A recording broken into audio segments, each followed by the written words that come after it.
Normala kenyam ka nas diala content baron lingua se me kanor online TV channel bana right ka chain content lat karodian bana right ka kwi ko ren chitwo ka ulang ko re shuro de nyok pan ka changa jandang ro wi ro ka pai ro ron kin dang ro wi jandang ro wi bakal bana report me bana jaling ka ta dana chitwo ga je man to kor kan manana chala dan wanni tintirawi ko lankanti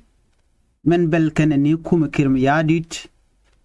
kan netin kon tilan wore tinte kel ke kuma kirm yadit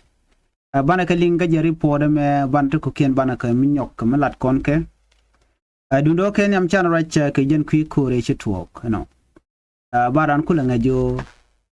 wo kon di kon wari ki ngum le rode right now ke jen time me mutu kore chit kama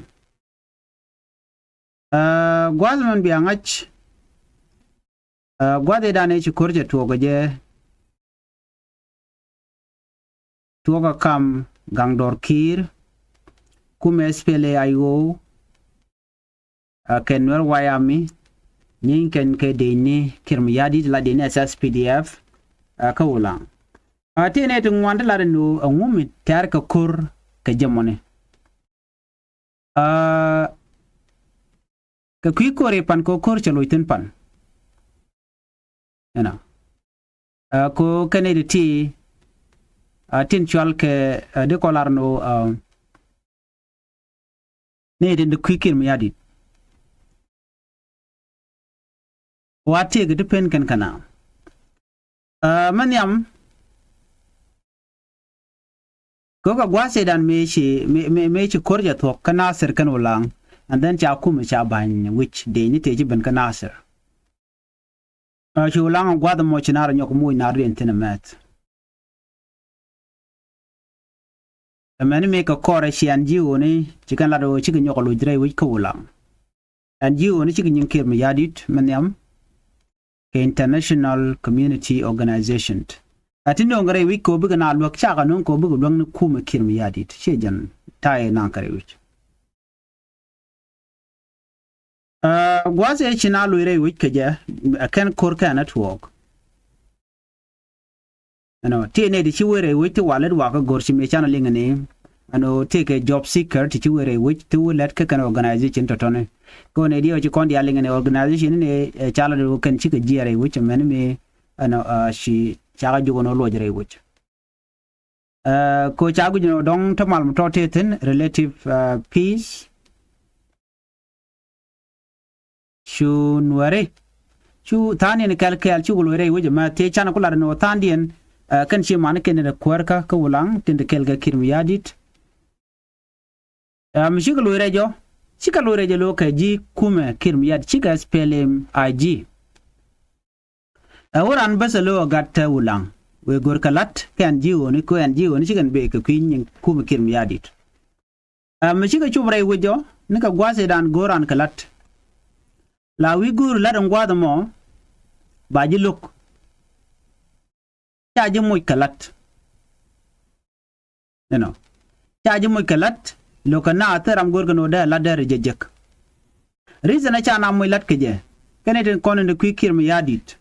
la ti ken no ken yam jin bu kon tiay bu kon de pek bu ka kuma SPLM IG mekan we ka kuma SPLA IG ki SPLA maji chaji bu moy kalat lat ken o chaji bu recognize ko kuma tere which e kuma SPLA maji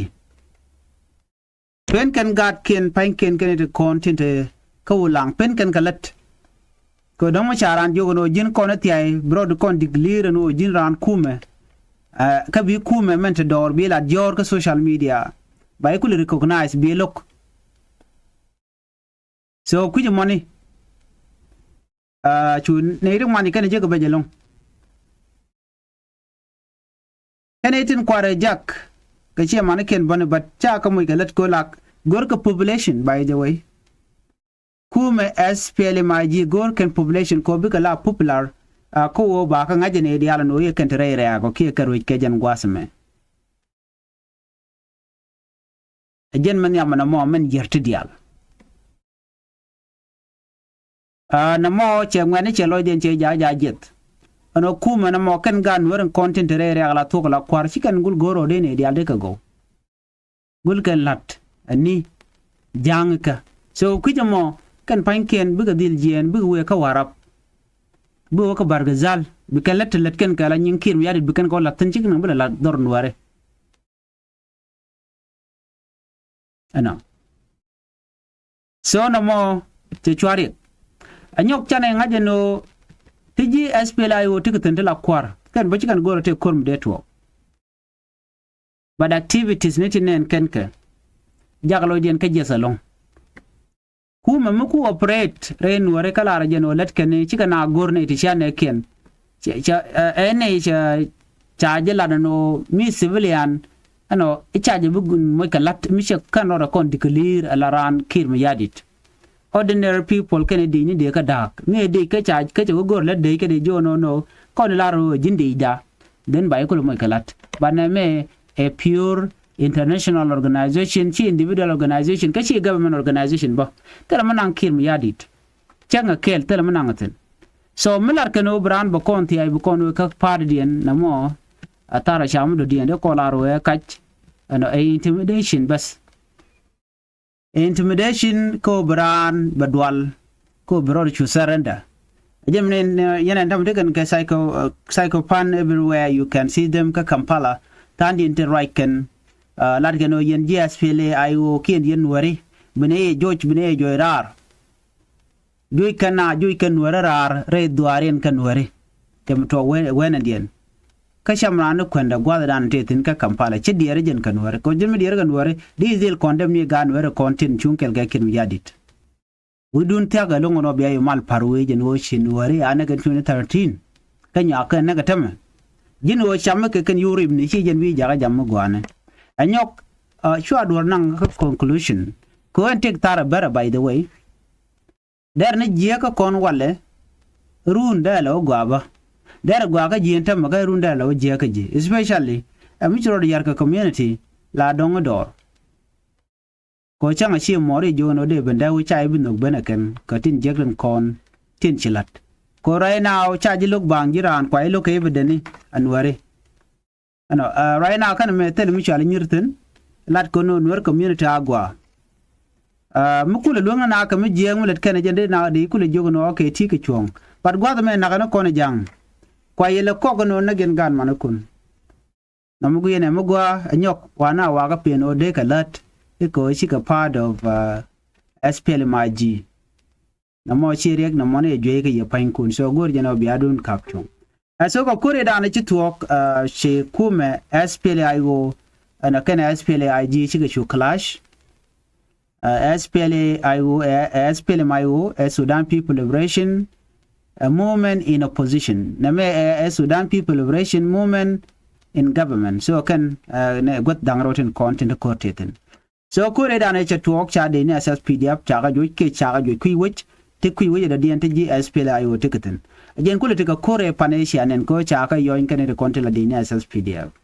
no chare en lok helicopter ki ka to ken adlat kan no dong de kan go the content SPLIO tiketen de kan ka joj but SPLIO that's very strong and gangdor kir and ana kultere which bum elon ko dorien ngai kan go ka dial kan man wer ko na ya ko ka kir ngai kan la to no kuji tiketen wrong so chan wer cha ko use and wer ko ken ka kwimet ko cham kan medien namo am je ga long shimagwa so meritin right now banling bukon ngaje gwano organization di alin kon te ko ulang yo dan chala do ken charu wuch charlen wuchre wuch kos kor tere wuch ko ngai kan no mi ko je to kam de ni ano ne ko la mala chuje lonka civilian kan ji humanitarian worker so ajana kwala sajasa no kan ti chalkati a humanitarian organization chicken de let gwam to kumitetin especially chiri woni ngada ne chatup cha jone den kontin tin la the ordinary people ki civilian and oyena chwara to gwada dan anti SSPD barang ni tigitin janatin ana palake waje rodun tin ko targada kanyan gwadan tidini SSPD updaten man GSP la yo badwal kan ko de kan SSPD update kan ga yan match ka kui ko te civilian ta kan wana mo kaka civilian bodi shunkel ka kum kin ya dijan la wonin kula tab ko korun ci bayal ci bu kula ben no ka nyok cina ko right tin ko me before ka network cina right ano chala to kan tama ngai ka je wo mi shala ne kenyam kum kin ya dir gudi mo no der ne tin konti la GSP la yo ka gang dor kir de kan ka joj ka mistake ana money ko tuk den kor me ran to ga kon yene ne konti la GSP la yo chukan warga ikana gor ngwada money chukane de kon interreg ana sugar really mobilize and then chukan gwada anta GSP la yo tegeten ana chu let's hear right now ko ikan ga jogar ka kon kan kon ne kela to so chana come let come to understanding ka kon kel yana wojenetin konti la ordinary people ga jete kel ke ya ana ajenta dan lat keneje ko bi korbo ko la mu gwa ka kam de ni kene de ni in state chigul benekan ka fozien alo bugana bekan ka ben yan mic so there's a lot of issue there so right now jena to kono mo no ko re to pan watcher nyom ka bro de chong but quick con men dien dan buto na me tin me de kon dia ngachen korun ke lon ko ngai kon re lo ko kor jatin ulang kor jatin gwad mo we kalung shuk kor jatin chengna men chaga dak dor ken di SSPDF ko chaga dak dor ken di ni kin yadit no ka chete ga list ngwani to woni gane cho bujandang de ni woni am no ki woni ko korbo cha numbers cha ngach but men chalat kormi be ko chete ga evident de che nyod bo be yemat so anyway bala ben yo ke report den mi biya link up tin kon lat karudin for now ani chana ku chongwa damo chana goro ba mal be bere dan kon werbante ga mat so bana kon ter bana je jojrar